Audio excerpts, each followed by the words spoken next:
Workflow variables. So these are variables defined in each of the provided workflows, masters and subprocess, like it can be used to control certain aspects of their behavior. For example, consider a variable can specify which users are involved in a process and like which user receive notification of workflow status and whether policy violation detected in evaluating the request should terminate the request processing or not. And we have other variables as well. So some of these variables values are passed in as arguments to the workflow, while others are specified in the static workflow definition to set default behaviors for the installation. So let's see the variables which we used uh, frequently in SailPoint. So it has characterized as like certain things like workflow control variables. Then we have policy checking control variables. Then approval control variables. Then we have provisioning control variables, notification control variables, and other variables as well. So I have highlighted here like most of the variables. So there are other as well, but I will go through only frequently used and like other required variables. So under workflow control flow control variables, we have approval split point.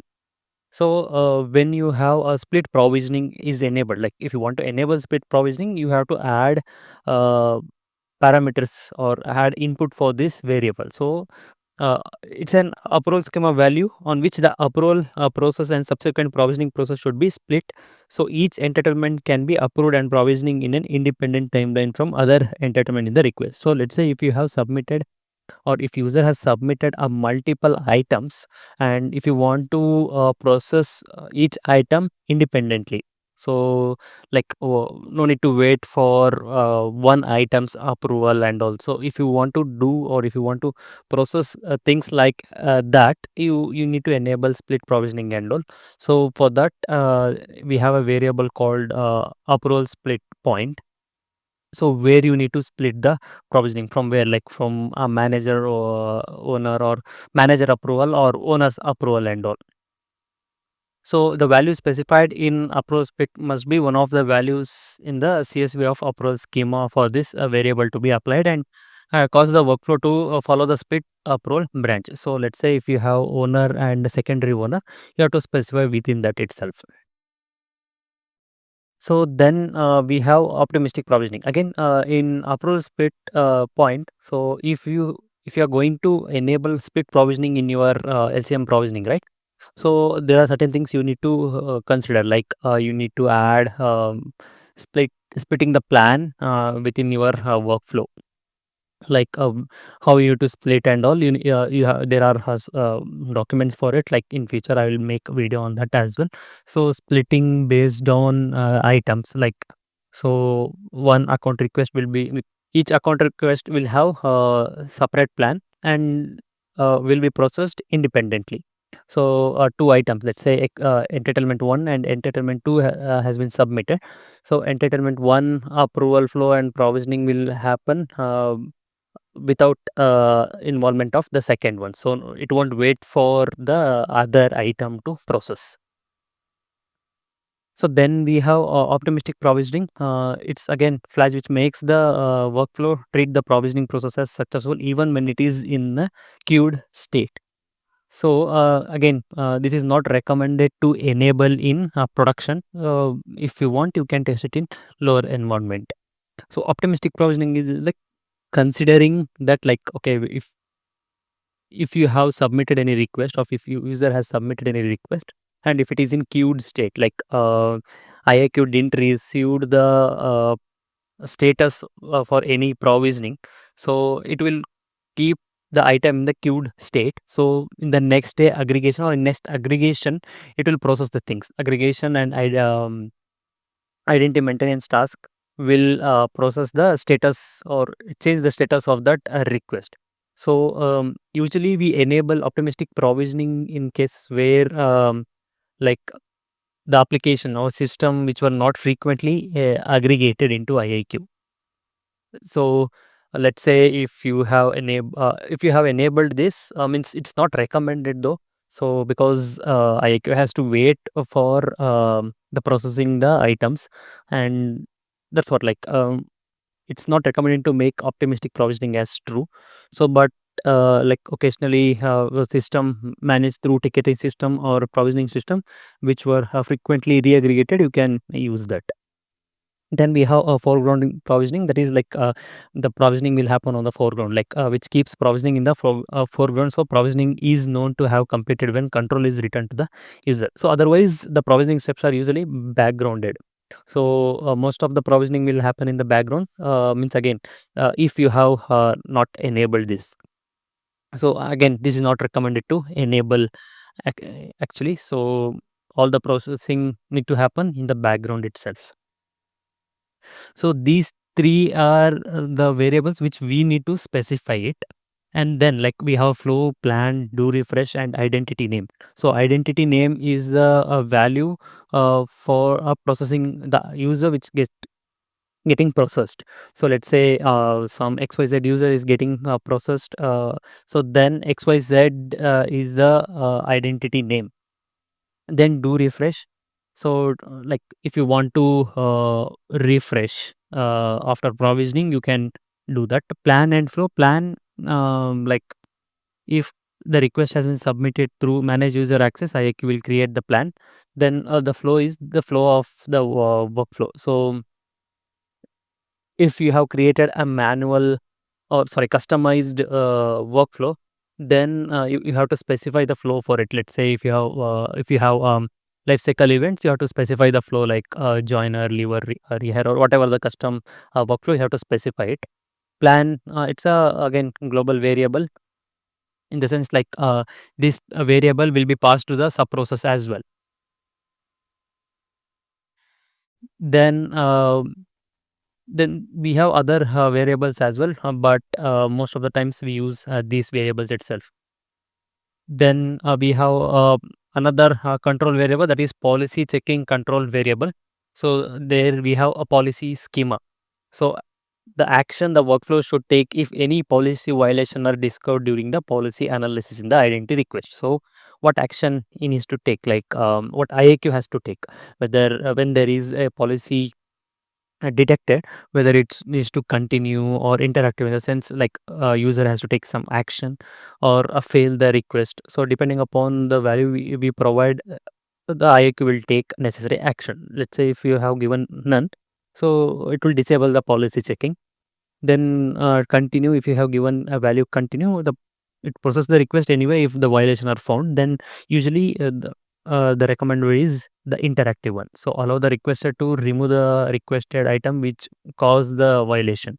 Then we have allow request with violations, like flag which specify whether requester should be able to proceed past the policy violation review form without taking any action on policy violation resulting from the request. So these are only relevant when schema is set to interactive. Then violation review decision. So decision made by user. So ignore, remediate, or cancel, like user abandoned the request terminating the workflow, or remediate, like user removed the requested item that were causing the violation. So what action user has taken. Then the list of violation, like policy violations variable, list of policy violation found during the policy analysis step. So IAQ will calculate this basically. So make sure you add policy schema, the recommended one will be the interactive one. So if you want to show a form where user or requester has to take a necessary action on the violation.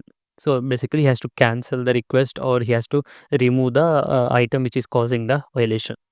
Then we have approval control variable. So we have approval mode. Basically the structure for managing the approval process.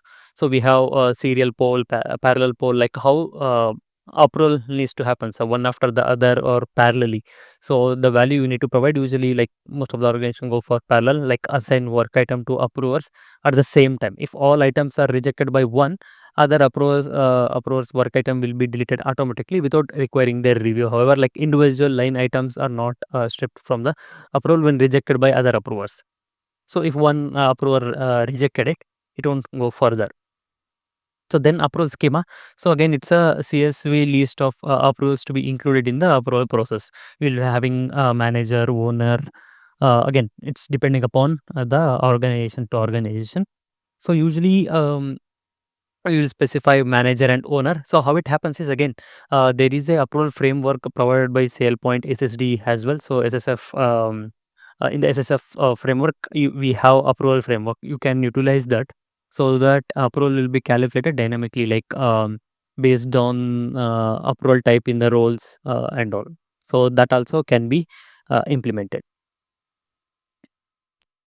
So another is like fallback approver. Let's say you have item where the owner means IAQ didn't able to calculate the owner. So you have to give a fallback owner. Usually your team, maybe IAQ admin team or the support team, work group you can specify, or the identity, single identity also you can specify. Then approval set, it will be calculated by IAQ itself. Then we have a provisioning control variable. We have retry variable. So if there is any provisioning failure, it will means if we set it as true, then it will retry. But that also, like IAQ provisioning with retries workflow will take care of it.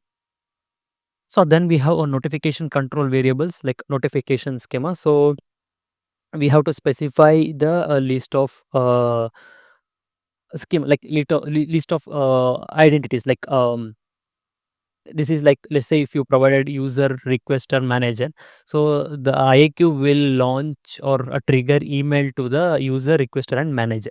So lists of identities or recipients, like whom the request needs to send email, or IAQ needs to send email after completing of request and all. So you can specify that as well, like user requester or a user manager. Based on the value provided here, IAQ will trigger the uh, email in the notify workflow. So in the notify workflow, it will calculate based on the schema we have provided. Means in the notify workflow, we have a steps, like for each recipient which is mentioned here. So it will calculate whether schema has user or manager. So if manager is there, it will trigger the email. Then we have other workflows like trace. So if you want to debug the workflows, right, like it's not recommended to add it in the production, but in the development you can add it, like step by step analysis you can do. So what are the value variables we are getting, what is the value for it, and what is the step result, what it is returning and all, it will trace you. Then source, indicating where request originated, like how request got created and all, you can specify. And we have project request ID and email templates. Email templates, again, based on the requirement, you can again create your own email template variables. Project IAQ will create it in the initialize step itself. Then same thing, like in identity request ID also will be created in identity initialization step. So templates differs from workflow to workflow. So in lifecycle events workflow, you can have your custom email templates. Like if you want to trigger email on failures, if you want to trigger email for the manager, so what kind of template you need to add. So for those things, you can create a variable for each cases, like for completion uh, email template or a failure email template. For each cases, you can create a variables. So basically, these are the frequently used and important one, are like, if you are going for split provisioning, you can use approach split point. Then basically, like you need to know about optimistic provisioning and foreground provisioning. So if you are attending interview, so they will ask these kind of questions, like why we use those things. Then policy schema also is required one. Then approval mode, then schema, approval schema, fallback approver, notification, means like most of them are important one. So trace, if you have not enabled, it's well and good, like it won't add the logs in your loggers. Then again, the project or all default one, every workflows will have these variables. So again, so whatever the variable you are using within your workflows in the steps, you have to specify globally. So you have to specify in the signature itself. Let's say you are using some counters in the variable in your workflow steps. So please specify it in signature in variable itself. So again, this is regarding the variables itself. Again, I will be making a separate video on workflows. There I will explain further things. Thanks for watching.